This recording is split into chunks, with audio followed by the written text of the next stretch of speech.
Om Swastiastu. Assalamualaikum warahmatullahi wabarakatuh. Shalom Namo Buddhaya, salam kebajikan, salam sejahtera untuk kita semua, salam harmoni. Nah, pada pertemuan kali ini kami dari kelompok 4 akan mempresentasikan materi keterampilan dasar mengajar membimbing kelompok kecil.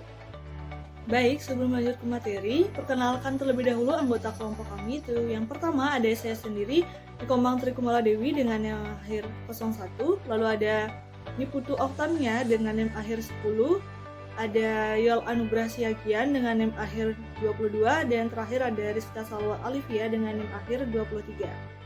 Nah, adapun topik bahasan pada pemaparan presentasi kali ini itu yang pertama terkait dengan konsep dasar keterampilan membimbing kelompok kecil. Yang kedua, komponen dan langkah pelaksanaan membimbing kelompok kecil. Yang ketiga, peran guru serta hambatan dan solusinya ketika membimbing kelompok kecil. Lalu yang terakhir, contoh penerapan di kelas cara membimbing kelompok kecil. Baik, langsung saja kita ke pembahasan kita yang pertama, yaitu konsep dasar keterampilan membimbing kelompok kecil. Nah, dalam pelajaran modern, salah satu bentuk yang semakin mendapat perhatian adalah pembelajaran dalam kelompok kecil atau small group. Nah, hal ini terjadi karena pembelajaran semacam ini memungkinkan siswa untuk bekerja sama, berdiskusi, dan saling membantu dalam memahami materi secara lebih mendalam. Nah, pembelajaran kelompok kecil dan perorangan merupakan salah satu cara agar guru mampu melayani kebutuhan belajar siswa secara lebih personal, mengingat setiap siswa memiliki karakteristik, kecepatan belajar, dan gaya belajar yang berbeda-beda. Nah, keterampilan memimpin diskusi kelompok kecil berarti guru bertindak sebagai fasilitator yang membantu siswa belajar secara kelompok.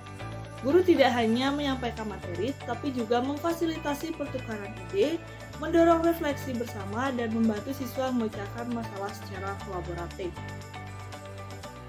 Nah, dengan demikian dapat dikatakan bahwa keterampilan membimbing kelompok kecil mencakup beberapa elemen kunci. Itu yang pertama, merancang kelompok kecil dengan anggota terbatas dan tugas yang jelas. Yang kedua, memfasilitasi interaksi antar anggota sehingga terjadi pertukaran ide, refleksi bersama, dan pemecahan masalah. Yang ketiga, memantau proses kelompok agar tetap fokus. Menangani hambatan, misalnya anggota yang dominan atau anggota yang pasif, serta mengarahkan kelompok ke hasil yang diharapkan. Nah, yang terakhir, yang keempat, menutup kegiatan kelompok dengan refleksi atau laporan hasil sebagai bagian dari evaluasi pembelajaran. Nah, adapun menurut PAGA 2023, dalam pelaksanaannya, diskusi kelompok kecil juga memiliki aturan atau persyaratan tertentu, seperti yang pertama, melibatkan kelompok yang anggotanya berkisar antara 3 sampai dengan 9 orang atau small group. Yang kedua, berlangsung dalam interaksi tatap muka yang informal. Yang ketiga, setiap anggota kelompok mendapat kesempatan untuk melihat, mendengar, dan berkomunikasi secara bebas dan langsung face to face. Yang keempat, mempunyai tujuan bersama yang jelas di antara anggota kelompok. Yang kelima, berlangsung dengan proses yang teratur dan sistematis dalam mencapai tujuan bersama. Yang keenam, mendapat kesimpulan yang sama dalam anggota kelompok itu. Nah, penerapan keterampilan ini menjadi sangat penting terutama dalam kelas yang heterogen, di mana siswa mempunyai kecepatan dan gaya belajar yang berbeda. Pendekatan kelompok kecil memungkinkan guru memberi perhatian lebih kepada tiap siswa secara lebih dekat, sehingga potensi siswa yang lebih lambat ataupun yang lebih cepat belajar dapat dilayani dengan lebih baik. Nah, secara keseluruhan, konsep dasar keterampilan membimbing kelompok kecil menegaskan bahwa guru harus lebih dari sekadar menyampaikan materi. Guru harus mampu menciptakan situasi pembelajaran yang kolaboratif, interaktif, dan terarah agar hasil belajar siswa meningkat, bukan hanya secara kognitif tetapi juga dalam aspek sosial dan komunikatif. Oke, baik, selanjutnya kita akan membahas tentang komponen keterampilan membimbing kelompok kecil.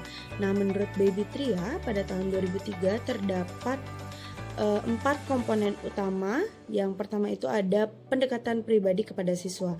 Jadi pendekatan pribadi ini berarti guru berusaha untuk mengenali karakter, gaya belajar, serta kebutuhan dari siswa itu sendiri. Nah, dengan hubungan yang baik dan penuh empati, guru dapat menciptakan suasana belajar yang nyaman dan inklusif bagi setiap siswa.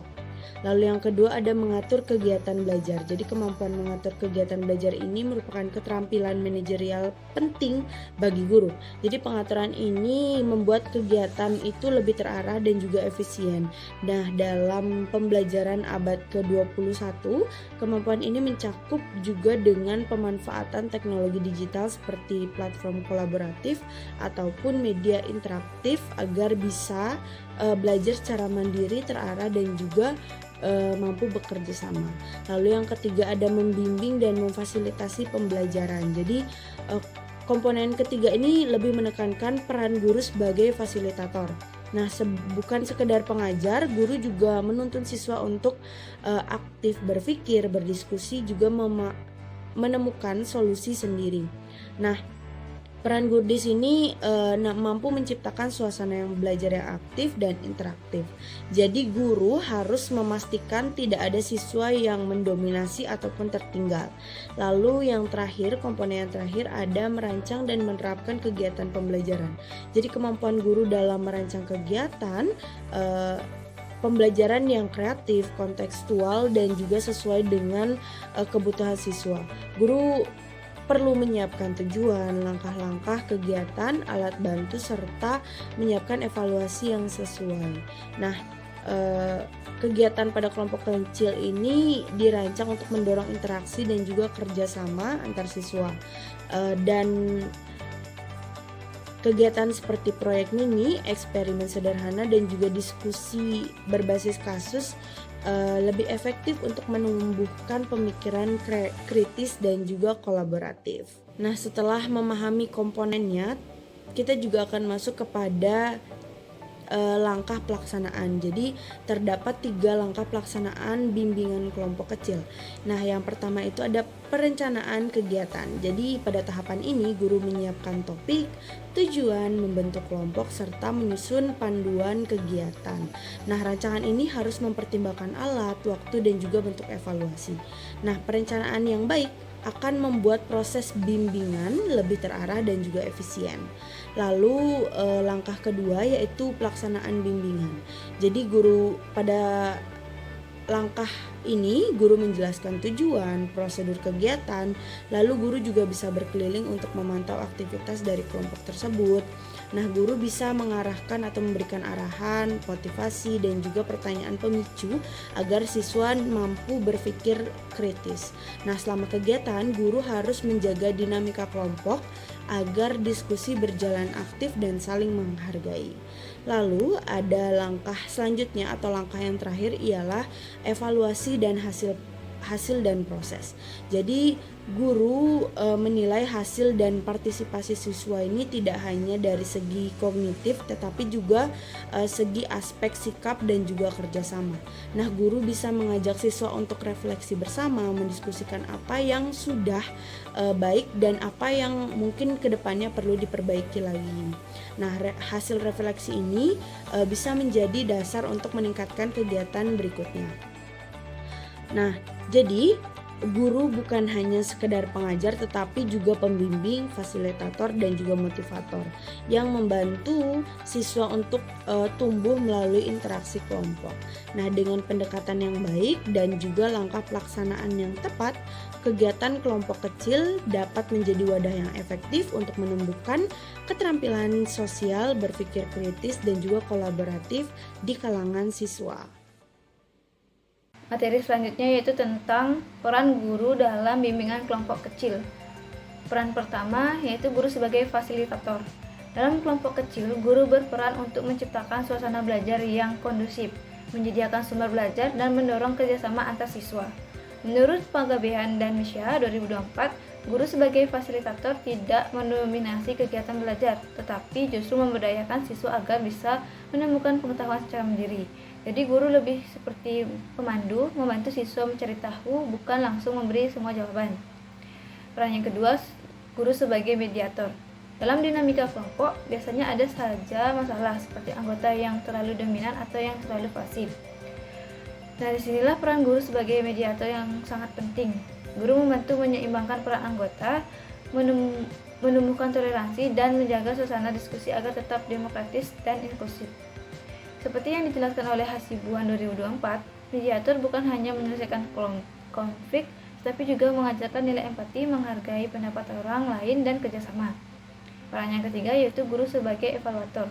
Peran ini tidak hanya menilai hasil akhir, tetapi juga menilai proses kerja kelompok. Guru mengamati bagaimana siswa berpartisipasi, menyampaikan pendapat, dan bekerja sama. Latifa dan rekan-rekan 2024 menekankan bahwa evaluasi guru harus memperhatikan karakteristik setiap siswa, supaya penilaiannya adil dan menggambarkan perkembangan siswa secara menyeluruh. Guru juga memberikan umpan balik yang membangun agar kelompok bisa lebih baik di pertemuan berikutnya. Selanjutnya, hambatan umum dalam penerapan bimbingan kelompok kecil. Dalam penerapan bimbingan kelompok kecil, guru sering menghadapi beberapa hambatan yang memengaruhi jalannya proses pembelajaran. Yang pertama, siswa yang pasif. Sebagian siswa masih kurang percaya diri untuk berbicara atau mengemukakan pendapat. Mereka takut salah atau belum terbiasa diskusi di depan teman-temannya. Akibatnya, mereka cenderung diam dan tidak berpartisipasi aktif dalam kegiatan kelompok. Yang kedua, dominasi anggota tertentu. Beberapa siswa yang lebih aktif atau memiliki kemampuan akademik lebih tinggi seringkali mendominasi jalannya diskusi. Hal ini membuat anggota lain menjadi pasif, hanya mengikuti tanpa memberikan kontribusi berarti. Kondisi ini tentu menghambat terciptanya kerjasama dan pemerataan partisipasi dalam kelompok. Yang ketiga, keterbatasan waktu. Kegiatan bimbingan kelompok kecil membutuhkan waktu cukup banyak agar diskusi dapat berjalan efektif. Namun, dalam kenyataannya, guru seringkali dibatasi oleh jadwal pelajaran yang padat. Akibatnya, proses diskusi sering terhenti sebelum mencapainya hasil atau kesimpulan yang optimal. Selanjutnya, solusi dalam penerapan bimbingan kelompok kecil. Untuk mengatasi berbagai hambatan dalam penerapan bimbingan kelompok kecil, guru dapat melakukan beberapa langkah. Seperti yang pertama, pembagian peran yang jelas. Guru perlu menetapkan peran setiap anggota dalam kelompok, seperti ketua, pencatat, penyaji, dan pengamat. Dengan pembagian ini, setiap siswa memiliki tanggung jawab masing-masing dan merasa perlu berpartisipasi aktif. Selain itu, pembagian peran juga dapat mencegah terjadinya dominasi oleh satu atau dua siswa saja. Yang kedua, pemberian motivasi positif. Guru berperan penting dalam membangun semangat siswa, terutama bagi mereka yang masih pasif. Bentuk motivasi bisa berupa pujian, penguatan positif, atau memberikan kesempatan berbicara lebih sering. Dukungan ini dapat menumbuhkan rasa percaya diri siswa, sehingga mereka lebih berani berpendapat dalam kelompok. Yang ketiga, manajemen waktu dan pemantauan. Guru juga harus mampu mengatur waktu dengan baik selama kegiatan kelompok. Setiap diskusi sebaiknya memiliki batas waktu dan target hasil yang jelas agar tetap fokus dan efisien. Selain ini, guru perlu memantau jalannya diskusi secara rutin untuk memastikan semua anggota berpartisipasi dan kegiatan berjalan sesuai dengan tujuan pembelajaran. Dengan menerapkan 3 strategi ini, hambatan seperti siswa pasif, dominasi anggota tertentu, dan keterbatasan waktu dapat diminimalkan. Proses bimbingan kelompok pun menjadi lebih efektif, aktif, dan menyenangkan bagi seluruh siswa. Baik, kita masuk pada materi yang terakhir, yaitu contoh penerapan di kelas. Nah, seperti yang sudah dijelaskan beberapa rekan saya sebelumnya, kita sudah tahu mengajar kelompok kecil dapat memberikan sedikit kemudahan bagi guru, karena guru sendiri menjelaskan satu materi dan dibagi ke dalam beberapa kelompok kecil yang diajarinya, kemudian memberikan tugas untuk dikerjakan secara bersama-sama. Namun di sini mengajar kelompok kecil juga membutuhkan keterampilan, karena sebagai guru bukan hanya serta-merta mengajari, tetapi perlu memikirkan bagaimana agar hasil belajar siswa baik dan signifikan peningkatannya. Nah, di sini salah satu yang dapat digunakan adalah dengan menerapkan strategi pembelajaran berbasis proyek. Kita sudah tahu PBL atau Project Based Learning merupakan suatu pendekatan pengajaran yang dikembangkan berdasarkan prinsip konstruktivis, problem solving, inquiry research, integrated studies, and refleksi, yang menekankan pada aspek kajian teoritis dan aplikasinya.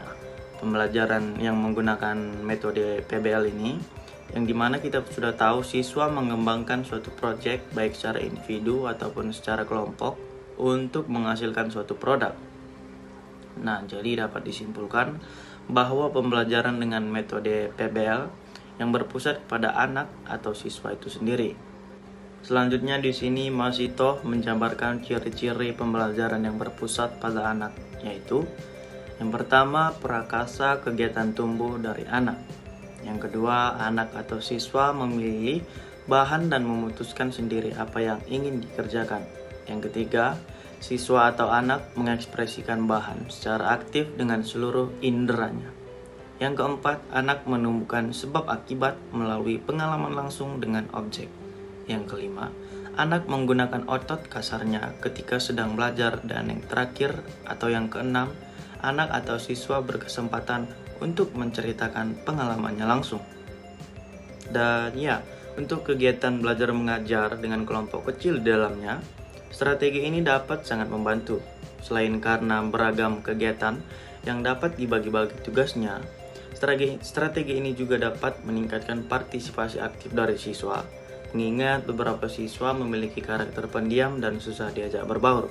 Nah, strategi ini dapat dijadikan panduan untuk mengajak beberapa karakter siswa yang seperti itu untuk dapat berbaur dan mengemukakan pendapat.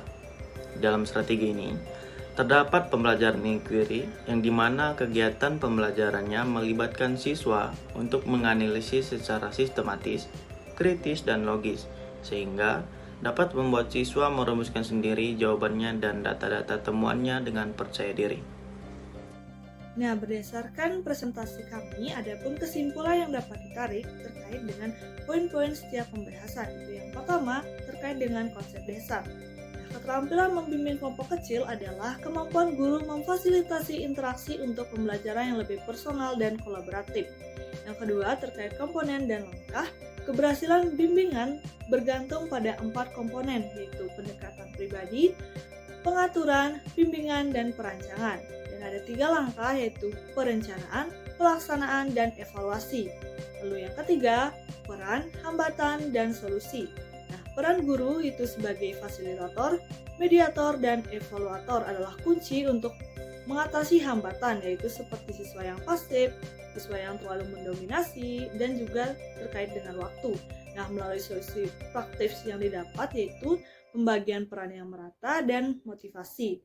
Nah, dan yang terakhir, contoh penerapannya.